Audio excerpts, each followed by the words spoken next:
Rishabh in the house, back with another Arsenal news episode. Well, ladies and gentlemen, I will not waste your time because let's go for it. With the first news that we got here is about Mesut Ozil. We're going to share about Bukayo Saka is going to miss the European qualifier games as well.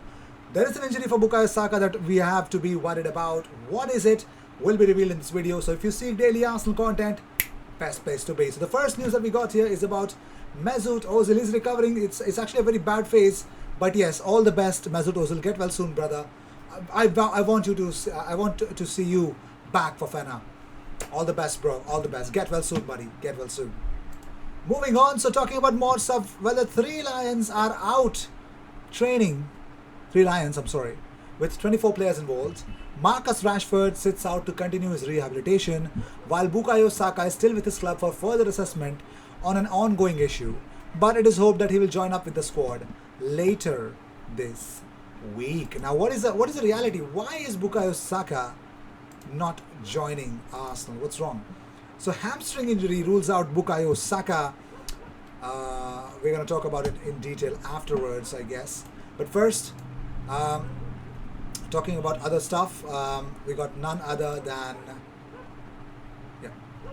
Emerson Royal. Now, if you know this guy, Emerson Royal, Arsenal are interested in signing this guy. Arsenal are very closely monitoring Real Betis right back Emerson Royal on loan from Barcelona ahead of the summer transfer window. Now, the big strong possibility of Emerson Royal, who the hell is this guy?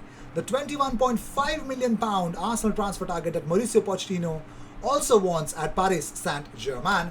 Now, all know Arsenal are in the market for a right back, and Brazilian international Emerson Royal is the one that they are looking at. So Arsenal have set their eyes on Emerson as a replacement for Hector Bellerin. Now Mikel Arteta is convinced the defender to remain at the Emirates, that is Bellerin, with Cedric Soares' emergence and also the only Callum Chambers stepping up the plate. It's difficult for Hector Bellerin to make it into the playing 11. Well, Emerson Royal is 22-year-old right back who plays for Real Betis in La Liga and has been with the club since joining in 2019 from Atletico Mineiro.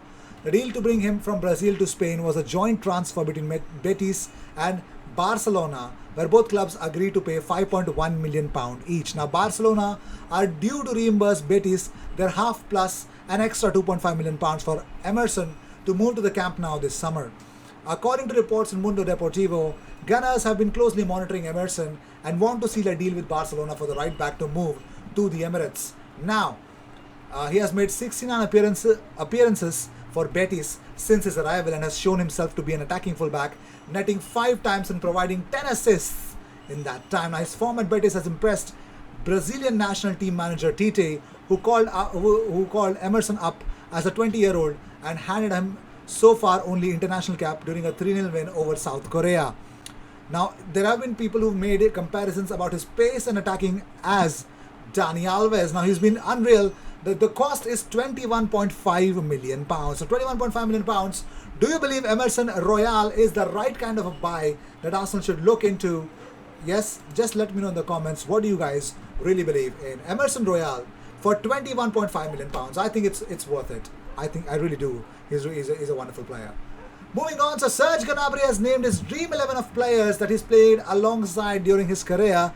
It involves Laurent Koscielny as a centre-back, Manuel Neuer as a keeper, Nicolas Sula as another centre-back, Alphonso Davies as a left-back, Bellerin as a right-back, Santi Cazorla and Joshua Kimmich as centre-mids or CDMs, Ozil as a cam, Sané on the left-hand side, Coman on the right-hand side, and of course, Robert Lewandowski up top. Ladies and gentlemen, there's Ozil, Cazorla, and of course, Hector Bellerin in Serge Gnabry's best 11 that he's played with. How crazy is that? Once a gooner, always a gooner. Hey, Serge. Lovely. Love to see that. Well, moving on. So, talking about more stuff. Well, someone is definitely not happy with Hector Bellerin as a right back, and it looks like Arsenal hero Nigel Winterburn has urged Mikel Arteta to sign a new right back and claims that Arsenal boss does not back Hector Bellerin or Cedric Soares to make the position their own. Now, Winterburn expects Mikel Arteta to go out and sign a right back who can make the position their own at the London Colney. So, speaking to Genting Bet, Winterburn said When you look at the switching of players in that position, you can see that Arteta isn't comfortable with who he has. So I expect that to be addressed in the summer. Now, Arsenal have been linked with the likes of Achraf Hakimi and Tariq Lamptey. Whether they're good enough or not for the club can only be decided once they've played 20 to 30 games. It doesn't matter what they've achieved beforehand. They're coming to a new league, club and environment, so will need to improve themselves. I'm not sure of the reasons why Bellerin is in and out of the team. He's obviously been struggling since the return from that big injury, and he's always had those links with Barcelona. The fact that Arsenal have been linked with players in his position suggests that either Bellerin is looking for his next opportunity at Barcelona or that Arteta isn't happy with him in that role. I'd imagine it's a combination of both. Well, Callum Chambers filled in as a right back against West Ham, and his performance was so impressive. Jamie Carragher tweeted saying it reminded him of Brazilian legend Cafu. But Winterburn does not expect Chambers to take that position permanently. He says Callum Chambers isn't an out-and-out right back. I don't think he will make that right back position his own moving forward. Defensively, on a 1v1 situation, I would ask certain questions about him. You have to remember that he was applauded for his time at Fulham by playing in the centre of midfield, which is where he made an impression. Well, that is that. So, according to Nigel Winterburn, it is the centre midfield role wherein it is going to be Callum Chambers' best position, according to Nigel Winterburn. Will it happen or not? Well, only time will tell. Let's see how that will turn out to be. Well, moving on, so talking about more stuff. Well, ladies and gentlemen, police are expected to question Slavia Prague's Andrei Kudela over racist abuse accusations if he returns to UK. Slavia Prague have denied the claims of wild racist abuse levelled against Andrei Kudela by Rangers' Glenn Kamara. Police Scotland officers are now expected to question Kudela when he returns next month on the 8th of April to play against Arsenal, said Glenn Kamara's lawyers. It's not going to be easy at all. The force is also probing a criminal complaint against Kamara, which was filed by Slavia, who alleged that the Rangers player assaulted Kudela after the game. The Slavia have denied the claims of wild racist abuse. In a statement, Kamara's lawyer Amer Anwar said Glenn welcomes the police investigation into the racist abuse he faced from Kudela. Police Scotland's officers are now expected to question Kudela when he returns next month on the 8th of April to play against Arsenal. Now, there can never be any justification from the deeply offensive, provocative and racist language that Kudela is accused of using. A UEFA investigation is now also underway, which Glenn will fully cooperate with. If Kudela is found guilty, then UEFA must use Article 14 of the disciplinary regulations to impose robust zero tolerance sanctions. It's not going to be easy, but the big question is, if he misses out a game against Arsenal, that would be the big cause of concern for Slavia. Moving on, so hamstring injury rules out Saka out of England's match against San Marino. Now, he's supposed to miss England's opening World Cup qualifier against San Marino as he continues to recover from a hamstring injury. Well, do England have any other injuries? There's Marcus Rashford, who's also suffering from injury, and he'll continue his rehabilitation. Now, what is England's schedule?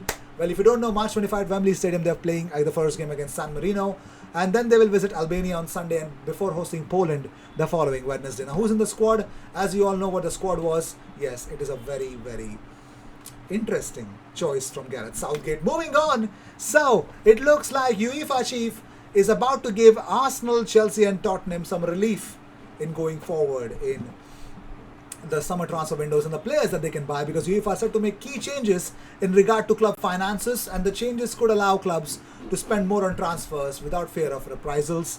Well, UEFA are set to scrap the current financial fair play regulations in favor of a system that will provide clubs with greater freedom over their spending power. The new rules will allow clubs to have more control over their finances, and in particular in the transfer market, according to the Italian newspaper Gazzetta dello Sport. Now, further information regarding the rules that will replace the 10-year-old FFP system will be discussed on Friday 25th March in a video conference between UEFA and the European Parliament. Now, clubs to be consulted before implementation. The move away from Michel Platini and Gianni Infantino FFP rules will only come into place with the agreement of clubs, with UEFA said to be unlikely to want to impose itself on club without dialogue. They're about to have a dialogue on Friday. Let's see what happens. Tomorrow, not Friday.